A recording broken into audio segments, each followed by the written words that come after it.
sparkling Putih in her village. One day, there was a beautiful girl named Putih,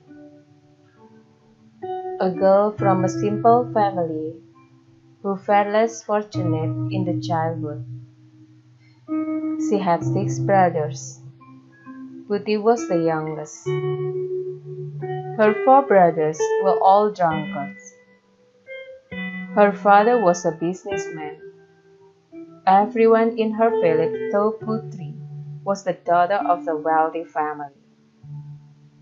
The Putih Dad has a large house and lots of fast land.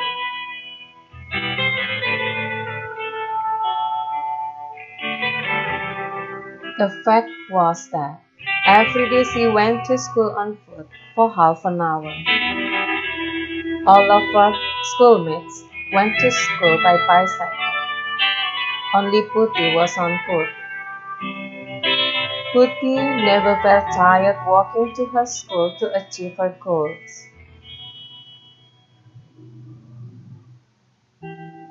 Putih felt responsible because she wanted the school. Bitter experience had approached her while still attending school in one of the private schools in her village. Her friends bullied her pins for not wearing earrings, humiliated for not having accessories like her friends.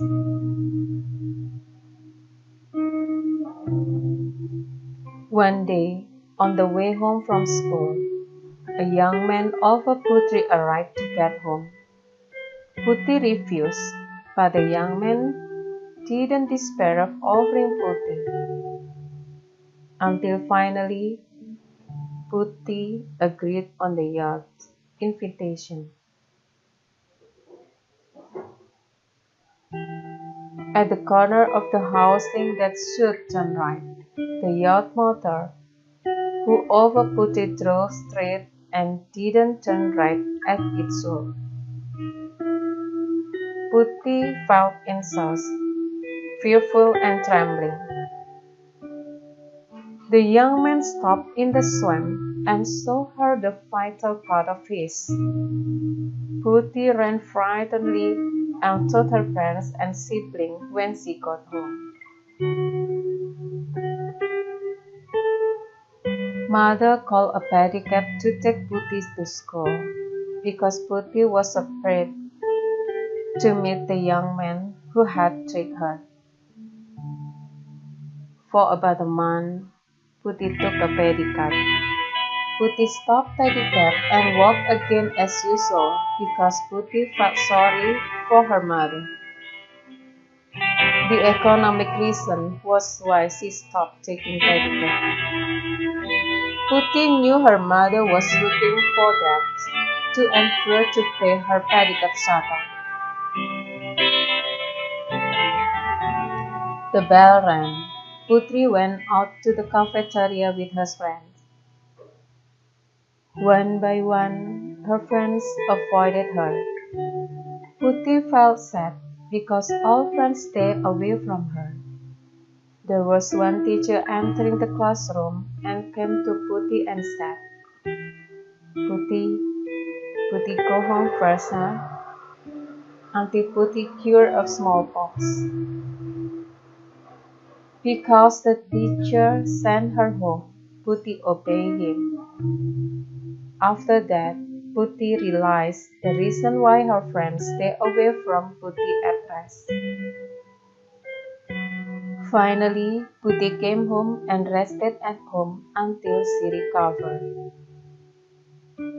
Putih was never absent even though she was sick. In grade 6, Putih was elected as an exemplary student. Putih was also elected as run athlete at the city level. Putih never asked for extra tutoring to her parents, as she realized her family's economic ability. Beyond that, people assumed Putih was not lack of anything in the economy. The Javanese people say sawang sinawang. All villagers thought Putih didn't have economic difficulties, but vice versa. The national examination had come. Putih prepared herself well for the exam. A month later, the announcement of the value of national examination was submitted to the student. The Putih principal approached her and said, "Putih, your national examination score is good. If you want to go to a state high school, you can come to school to fill in a public school registration form tomorrow. I'm sure you are accepted." I went home. Putih asked permission to her parents, and her parents approved Putih to register to public junior high school. The announcement of public junior high school entrance came. The Putih's name was in the third row of the list of received names. Putih felt very happy and proud. Putih's parents are also very proud of her children's achievement. While schooling, she always achieved the first rank in her class.